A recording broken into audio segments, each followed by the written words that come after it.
Hey there, Grumpy Old Fart here. I'm doing an unexplained megalithic site video on the Carnak Stones. Before I get into this, though, if you enjoy my content, it would really help me out if you'd hit the like button, subscribe to my channel, share my content on social media, and post a comment or two. Remember, I welcome your comments, even if you disagree with me. If you enjoy a good book, check out my author page on Amazon.com. My pen name is H.L. Anderson, and I like to think I write good stories that make you think. You can find all of my books there on that author page. I hope you find some of them you like, and I hope you enjoy them. All right, now, the Carnak Stones.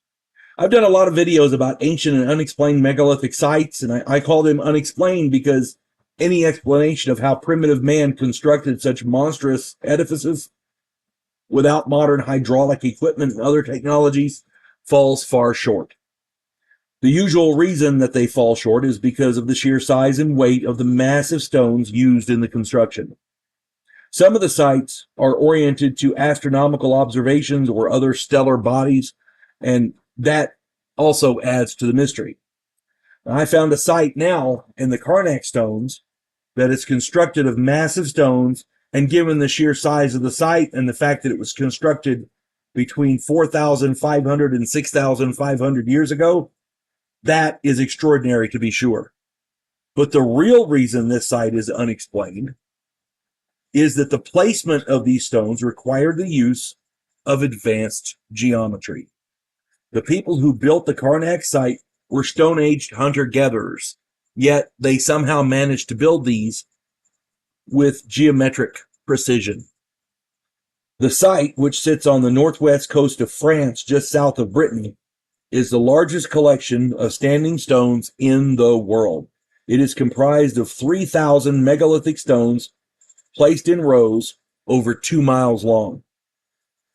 The stones were quarried locally and weigh up to 350 tons. Now, that in and of itself says a lot. The size of these stones, how they were moved. I mean, that took some doing. That had a lot of people were involved. This was a major effort by hundreds and hundreds of people. The site was built between 2,500 and 4,500 years before Christ walked the earth. That says a lot. Local legends say that the site was built by giants. However, that we're not sure. I mean, legends come and go. We don't know. However, we still don't know how primitive men quarried, moved, and placed these stones at all. I mean, how they did it is a mystery in and of itself. But the real mystery was revealed when pilots began photographing the site from the air. It became immediately clear that the stones were arranged in triangles and other geometric formations with uncanny precision. I mean, even to this day, thousands and thousands of years later, more than, 6,000 years later, they're still in proper placement. There's no degradation. They were placed with precision. The stones are all arranged in lines which still form these complex geometric patterns. It's crazy. There are those who speculate that these stones are arranged in these patterns as a message to people who can see them. But since they can only be seen from above, that would mean that the message was meant for people who could fly, who could see these things from above. Possibly even for space aliens. Who knows? This is very similar to the Nazca lines, which make pictures only visible from the air. I mean, that's just crazy. I did a video on the Nazca lines. Go check those out. Why would primitive hunter-gatherers want to send messages to people in the sky?